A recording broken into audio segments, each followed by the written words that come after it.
The question sounds simple. It is not simple. It is one of those questions that, the moment you actually look at it honestly, begins to pull at everything, at how the economy works, at how power moves, at what stories a society tells about itself, and why those stories are told with such persistence and such force. Why are some people poor? Ask this in most places, and the answer arrives quickly. They made bad choices. They didn't work hard enough. They lacked discipline, ambition, education, skill. The question is answered before it has been heard, and the answer places the cause entirely within the individual. The poor person is poor because of something about the poor person. That is the dominant story. It is told in newspapers and political speeches and self-help books and in the quiet judgments people make when they see someone sleeping on a street. But look at the question again. Not at individuals. At the pattern. Poverty is not a scattered random occurrence. It is a pattern. It concentrates geographically. It concentrates racially. It concentrates generationally. Children born poor are far more likely to remain poor than children born wealthy. Countries that were poor 50 years ago are largely still poor. The zip code you are born in predicts your life outcomes with disturbing accuracy. If poverty were primarily the result of individual choices and individual failures, you would expect it to be distributed roughly randomly across the population. You would not expect it to follow the lines it follows with such consistency, across such long stretches of time, across such different individuals with such different personalities and choices and circumstances. When a pattern this consistent shows up in nature, the scientist does not say the individual molecules are failing. The scientist looks for the structural force producing the pattern. The honest economist should do the same. So let us look at the structure. Start with what poverty actually is before we ask why it exists. Poverty is not simply having little. Poverty is being unable to meet basic needs within the system as it is currently organized. And the system as it is currently organized requires money to access food, shelter, healthcare, education, all the things a human being needs to function. Poverty is therefore not an absence of things in any absolute sense. The food exists, the housing exists, the medicine exists. Poverty is an absence of access to those things. And access is controlled by money, and money flows according to the rules of the system. This distinction matters enormously. It means poverty is not a natural scarcity. It is a distributional outcome. It is what happens at the bottom end of a particular way of arranging who gets what.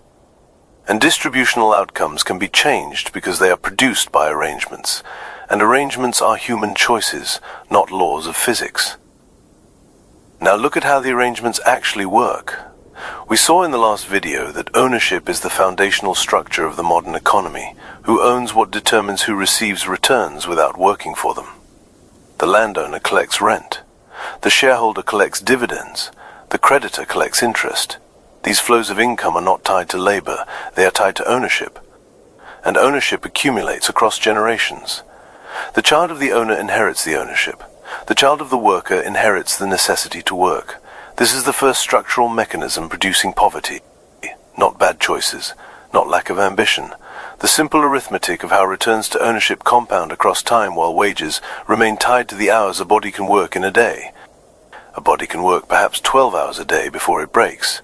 There is a ceiling on how much a laborer can produce with their time alone. There is no equivalent ceiling on how much an owner can receive from ownership of productive assets.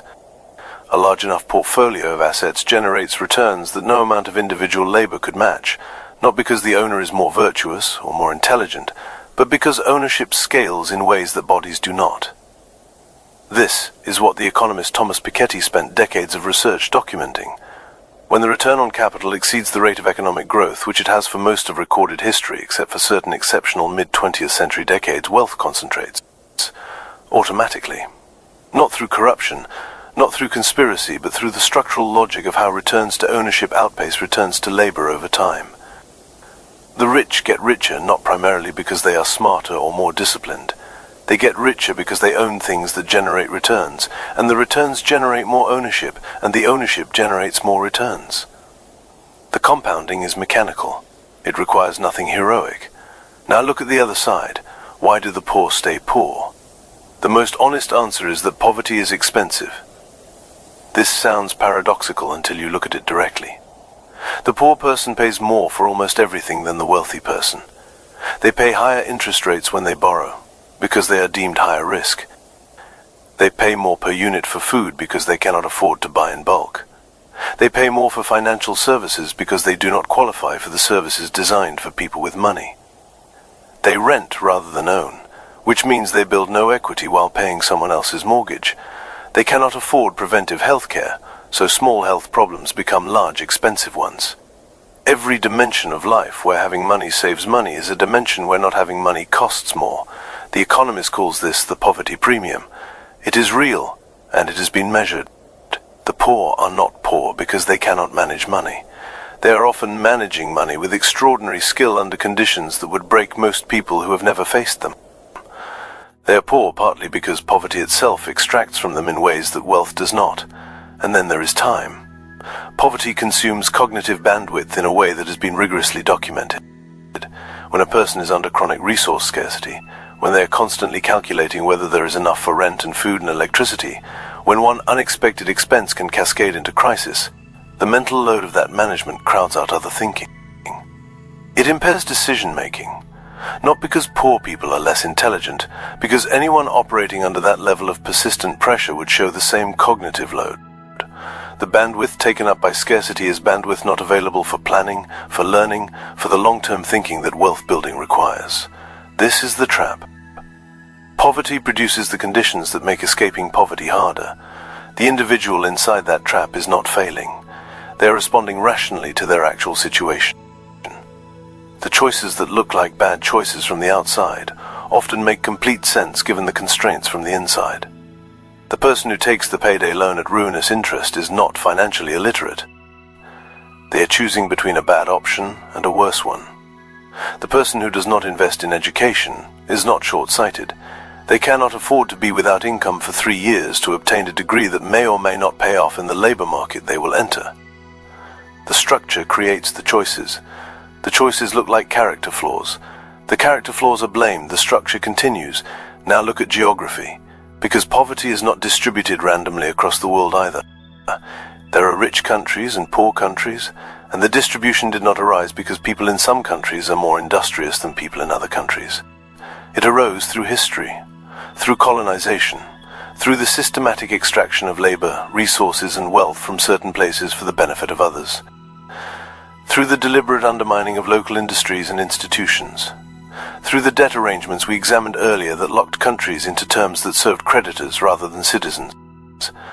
The economist Ha-Joon Chang has documented at length how every country that is wealthy today developed under conditions of significant protection of their own industries, tariffs, subsidies, state investment, and then, once wealthy, began insisting that developing countries open their markets and remove those same protections.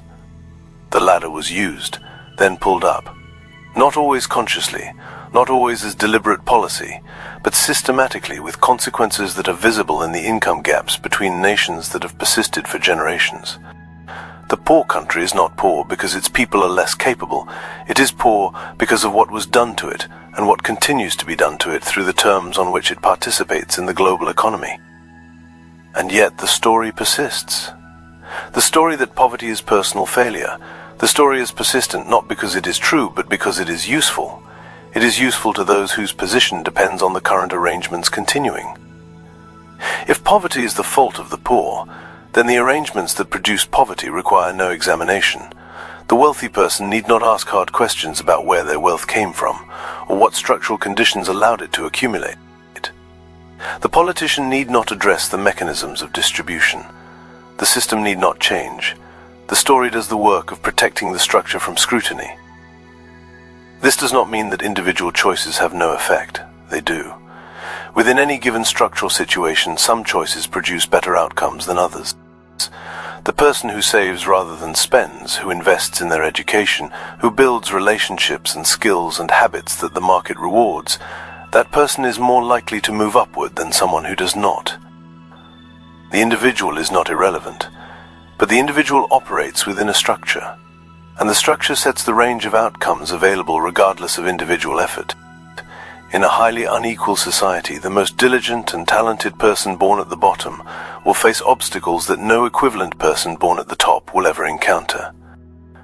The game is not rigged in the crude sense of someone turning dials. It is structured.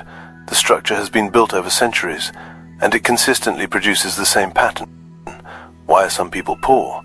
Because they were born into a system that requires money to access the basics of life, that rewards ownership more than labor, that extracts additional cost from those who have least, that concentrates advantage across generations on one side and disadvantage across generations on the other, and that tells the people at the bottom that their position is their own fault, which is the most efficient way of ensuring that the question of why they are there is never seriously asked.